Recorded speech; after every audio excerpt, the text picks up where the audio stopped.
गुरु गोरखनाथ की योग माया के द्वारा पूर्णमल को उस कुएं से बाहर निकाल लिया गया था, जीवन दान मिल गया, चेला बना करके अपनी शरण में रख लिया था।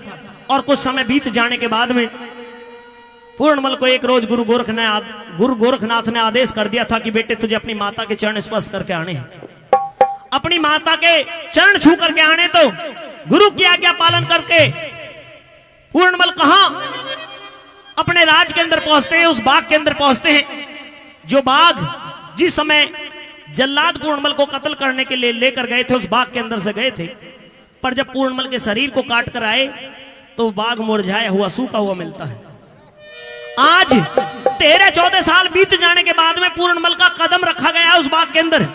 पूर्णमल ने केवल अपना पैर रखा है उस बाग के अंदर, और गुरु गोरखनाथ की महिमा फिर है। राजा का सूखा हुआ बाग अचानक हरा हो गया। नगरी के सब लोग राजा के पास में पहुंचते हैं कि हमारा सूखा हुआ बाग हरा हो गया, कोई तपस्वी संत महात्मा हमारे बाग में आया हुआ है। तो राजा स्वयं आकर के उस डेरे पर जहां पर भक्त पूर्णमल बैठे हुए थे, धूना लगाए, वहां पर आकर के मस्तक टेकते हैं।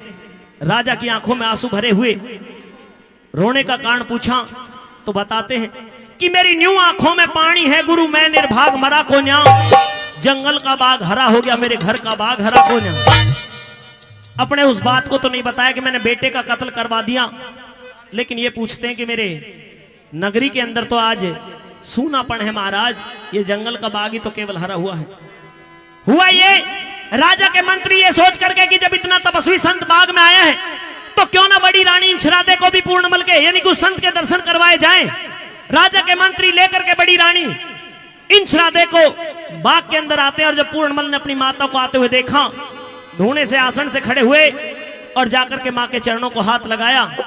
जैसे ही मां इंचरादे ने अपना हाथ पूर्णमल के सर के ऊपर रखा तो मां को यह महसूस होने लगा कि तेरा बेटा शायद तेरे पास आ गया है। मां की ममता जाग गई, स्तनों में दूध निकल आया, और आंखों को खोलती है तो देखती है कि आज संत के भेष में उसका वो बेटा पूर्णमल जो 13-14 साल पहले उससे दूर कर दिया गया था, जिसका कत्ल करवा दिया था, आंखों के सामने खड़ा है। कौड़ी भर ली, सीने से लगा लिया और पूछने लगती रे तू कहां था मेरे लाल, तेरे वियोग में एक एक पल कैसे बिताया है। जिस दिन से तू मेरी नजरों के सामने से गया है, मैंने इस दुनिया में किसी की शान शकल नहीं देखी, आज लौट करके आया है, तू कहां था।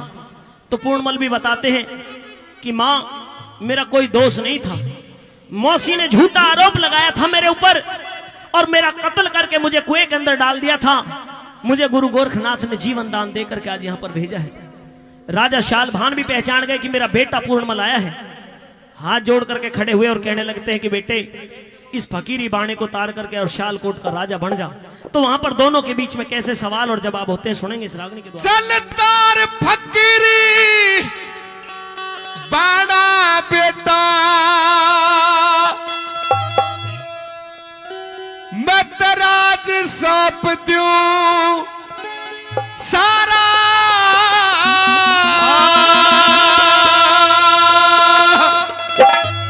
मैं तो गोरखनाथ गुरु का बेटा, पूर्णमल न थारा रे, हाँ पूर्णमल न थारा। तार फकीरी बाणा बेटा, तार फकीरी बाणा बेटा, राज सौंप दूं सारा, मैं तो गोरखनाथ गुरु का बेटा, पूर्णमल न थारा, हो पूर्णमल न थारा।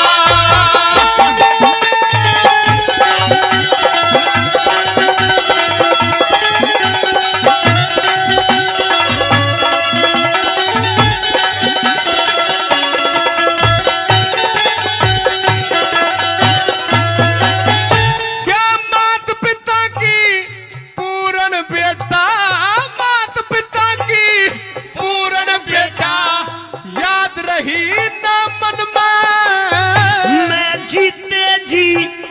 जीते जी ना भूलूंगा मेरे, जब तक सांस बदने मेरे, जब तक सांस बदने में। बेटे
महाराज बना दिया मेरे गोरखनाथ गुरु ने रे मेरे गोरखनाथ गुरु ने। मैं मानू हूँ कुछ थोड़ी सी तेरे करी कुभात गुरु ने। तन्ने सुखा दिया था पेड़ लगा दिए फल और पात गुरु ने रे हो फल और पात गुरु ने। वही देख के लड़की शादी कर दूं, राह देख के लड़की शादी कर दूं, उतरे फर्ज हमारा। अरे मैं खाती से निकल गया ना कूबे में पड़ूं दोबारा रे ना कूबे में पड़ूं दोबारा।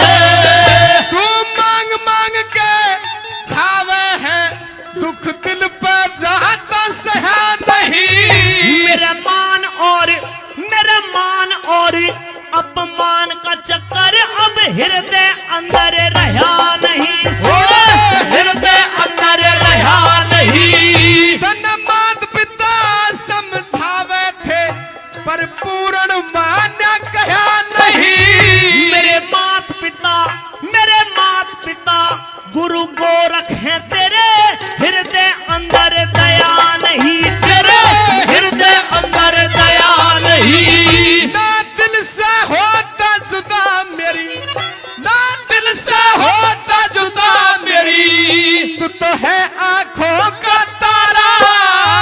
तने बीच धार में गेरा था बड़ी मुश्किल मिला किनारा रे बड़ी मुश्किल मिला किनारा।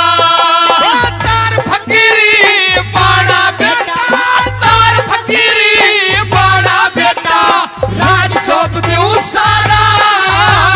गोरखनाथ गुरु का बेटा पूरणमल न थारा रे हो पूरणमल न थारा।